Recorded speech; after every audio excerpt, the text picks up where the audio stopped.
Promocija 27. časopisa za društvena pitanja Gradiški zbornik i 30. zbornika nagrađenih radova na konkursu Istina o Srbima u izdanju Srpskog prosvjetnog i kulturnog društva Prosvjeta. Među objavljenim radovima zbornika Istina o Srbima je i nagrađeni rad književnice Nade Golić. Treća nagrada je pripala za pjesmu Njegoševo srce u kategoriji poezije.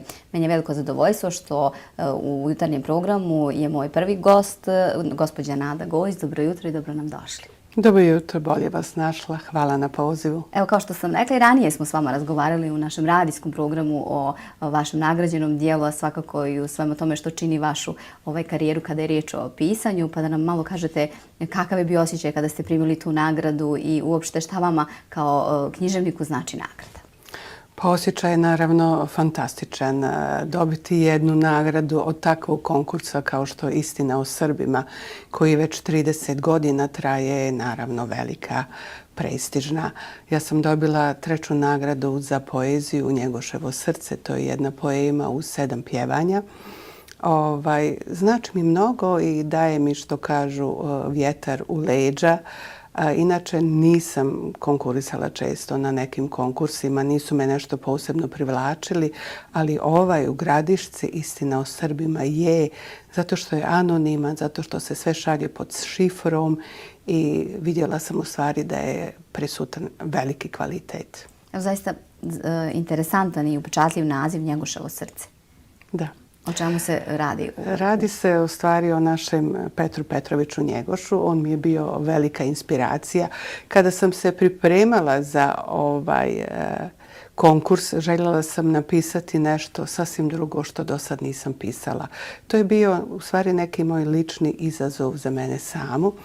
I onda sam pročitala jednu njegovu pjesmu Noć skuplja vijeka, koja mi nije do prije par mjeseci bila poznata.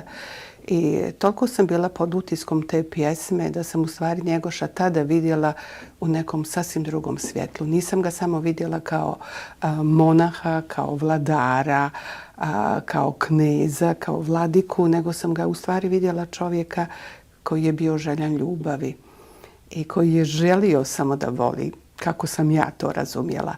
I onda sam u stvari odlučila da napišem tako nešto o njemu što mislim doskora nije niko napisao. Njegoša u svjetlu čovjeka koji je više volio da voli srcem nego da ima krunu na glavi. I onda je nastala jedna moj prozni dio koji mi je poslije bio inspiracija tek u stvari za ovo Njegoševo srce, za ovu poemu. Vašu poemu mogu pročitati svi oni koji žele u zborniku, je li tako? Naravno, ona se nalazi u zborniku. Ja sam je čak, kad sam bila gost kod Sofije u Radio Gradišci, ja sam je lično pročitala cijelu, tako da je mogu slušalci koje to interesuje, mogu je naravno poslušati. A i pročitati u zborniku ukoliko žele. Isto tako, Šta vas najviše inspiriše? Najčešće i najviše? Sve me inspiriše, što diše i što se kreće, a najviše ljudi, to uvijek kažem, ljudi su mi velika inspiracija i ljudi su toliko interesantni, imaju svoje živote, imaju svoje sudbine, pa i Njegoš je imao svoju sudbinu i onda mora doći neka inspiracija. Znači, ljudi su ipak najveća inspiracija za mene. Možda najviše ta ljubav. Ljubav u svakom slučaju, ne samo ljubav, nego optimizam, nada. Valjda ja i ne nosim tek tako to ime nada. Uvijek u svim mojim dijelima ima puno nekog nadanja, nekog velikog optimizma, lijepih stvari. Malo kada se bavim nekim teškim stvarima. Iako su teške, ja i na kraju nekako ispravim, ispeglam i dam neko lijepo svjetlo u svemu tome. Da to bude sve pozitivno. Da to sve bude pozitivno. Evo nekako našoj čitalačkoj publici u Gradišci poznati ste i po drugim. Vi ste organizovali promocije knjige u našem gradu, pa da nas malo podsjetite kakve ste to knjige do sada napisali. Znamo da ste ih preveli i na strani jezik, je li tako? Jeste. Ja sam u stvari svoju prvu knjigu i napisala na holandskom jeziku. Nisam je prevodila, nego sam je direktno pisala na holandskom jeziku i to je bio moj veliki izazov i to je bilo davne 2016. godine, evo prije 9 godina. Onda druga knjiga je bila na maternjem jeziku, zove se Priče iz moje bašte. Promocija je bila 2019. godine. Promotor mi je i tada bila Radana Vila-Sanišljević. Zatim je bila jedna pauza od par godina jer nisam bila spremna da pišem. U stvari pisala sam, ali nisam imala vremena da promovišem knjige. I 2024. prošle godine sam promovisala svoje 2 knjige. To je jedan dnevnik moje majke, roman, i zbirku poezije Ogledalo moje duše. Za sve one koji ne znaju, vi više od 30 godina živite u Holandiji, da sad ne bude pričate da ste prvu napisali na holandskom jeziku knjigu. Jeste, ja već živim 32 godine u Holandiji i Ali dolazite u Gradišku? dolazim u Gradišku, naravno odavde potičem. U stvari ja korijen i moj otac je iz okoline Gradiške, iz Kozinaca. Majka mi živi ovdje u Novoj Topoli, tako da sam ja čest gost ovdje. Obilazim majku, budem kod nje, pa evo sad će biti skoro 2 mjeseca kako sam ovdje. Došla sam, ja mislim, 30. augusta i sad u petak ili u subotu se vraćam, pa skoro 2 mjeseca. Znači čest sam gost ovdje, dolazim često u Gradišku, volim Gradišku. Ovo Ljevče polje ima poseban miris i draž koji mene privlači. Kada kažete da vas ljudi inspirišu najviše za pisanje, gdje pronalazite, u kojim ljudima, da li ovdje kod nas ili tamo u Holandiji najveću inspiraciju kada poredite? U cijelom svijetu, vjerujte.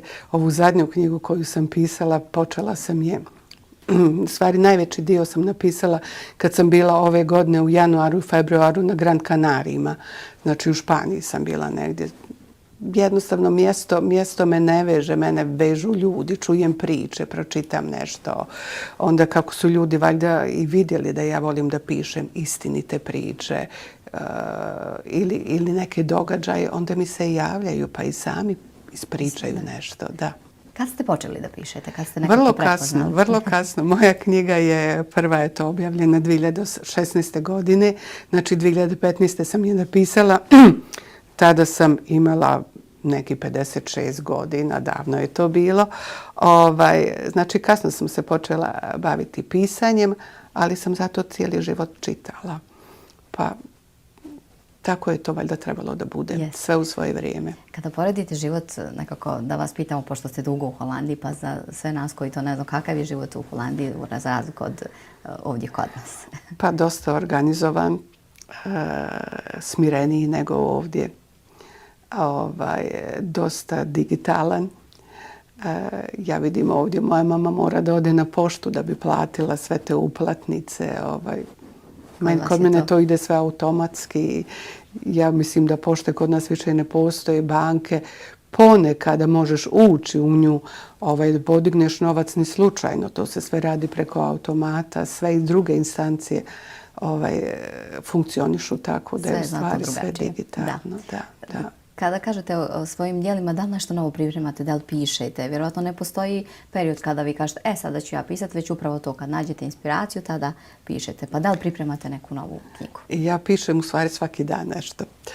Ja ne mogu sad više bez pisanja i bez čitanja. Svaki dan nešto napišem, svaki dan ne objavim nešto, iako sam dosta aktivna na Facebooku i na Instagramu. Znači, pišem. Jedno novo djelo je gotovo već. Isto roman, veliki roman će biti. Radni naslov mu je Krugovi sudbine. Čeka da se urade 2 recenzije da bi mogla ići u štampu. To se tako nešto malo odužilo, ali ja, kako kažem, nemam neku žurbu, imam vremena, pričekat ću. Uglavnom, očekujemo vaše novo djelo? Novo će djelo biti vjerovatno onda tek sljedeće godine, možda negdje na proljeće dok se sve to sredi. Pa možda je to i lijepo vrijeme da se počne nova godina sa nekim novim djelom. Jeste još negdje predstavili svoje djelo u nekom drugom gradu ovdje u našoj sredini? Prošle godine sam imala jako puno promocija po cijeloj Bosni i Hercegovini. I koliko se sjećam, bilo ih je ukupno 9. Krenula sam, naravno, ja uvijek krećem od Gradiške, to je moja polazna tačka i to je moje neko poštovanje prema svemu ovom ovdje. I onda sam imala prošle godine Banja Luku, onda je išla Tuzla, Zenica, Sarajevo, ponovo je išla Banja Luka, zatim je bio Mostar i negdje prošle godine u novembru bila sam u Bihaću. I Gradišci ponovo, izvinjavam se. Znači, bilo je tu oko 10 promocija. Imate li želju još na neki konkurs da se prijavite ili imate neki plan? Konkurse nešto puno ne pratim. Vjerovatno ću se prijaviti, ali će kriterija biti dosta stroga, jer ne želim da se prijavim u konkurs gdje se više gleda ko je poslao djelo nego kakvo je djelo. Ako bude neki konkurs, to može samo da bude anoniman i nešto što će mene privući. Nagrada vama književnicima sigurno znači bar kao neki podstrek. Jeste, naravno. Da i dalje tako isto i još bolje radite. Jeste, sigurno.